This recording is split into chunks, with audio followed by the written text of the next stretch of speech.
Ne želim nikakvo zlo. Čuti, baba stara. Ti ćeš meni pamjetovati u ovoj kući. Izlazi iz moje kuće napolje. Ženo, di po cijeli dan po selu, jel? A kući mnogo posla, idi doma raditi. A ti, što da ti kažem, svaka je kvočka na svom gnjezdru jaka. Ti to meni kvočko? Ne, ali tako si se čula. Ti tako se čula.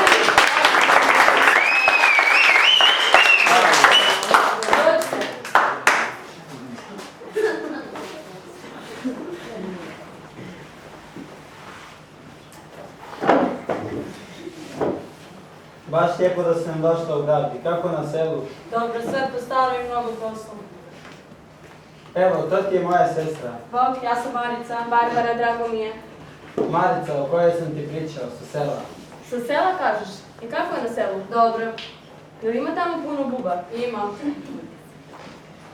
Koje sve vrste buba? Ne znam, koje hoćeš i koliko hoćeš. A to je možda zbog krava? Vjerovatno. A jel smrdi u staji? Meni ne smrdi. Oprosti, moram na zrak.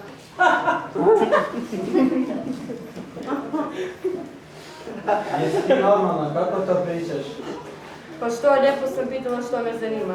Lijepo, pitala si jer smrdi u staji. To je uvreda za nju. Pa nisam tako mislila. Drugi put ispeci pa reci. Ispeci pa reci! Ispeci pa reci! Ispeci pa reci! Znači, čorava koliko zrno nađe. Ej, pošti brata starijeg, tebi će mlađi. Ne laje pas zbog sela. Pas koji laje ne grize. Nikad ne reci nikad. I kad mačke odu i mišovi kolovod. Jabuka ne pada daleko od stabla. Trela baba lan, da jutro će dan. Vuk vlaku menja, ali čud nikad. 3 žene, 1 guska, čita vaša. Što se događa ovdje? Ništa, svađamo se. Pa svađate se rano jutro. Pa da, kad vas tak već pola sata nema. Pa mogli ste razgovarati. Oprostite, zakasnila sam, zaboravila sam tekstove u sobi, ali evo tu su. Ko nema u glavu ima u nogama. Molim? Ko nema u glavi ima u nogama. Na koga se to odnosi? Na nas!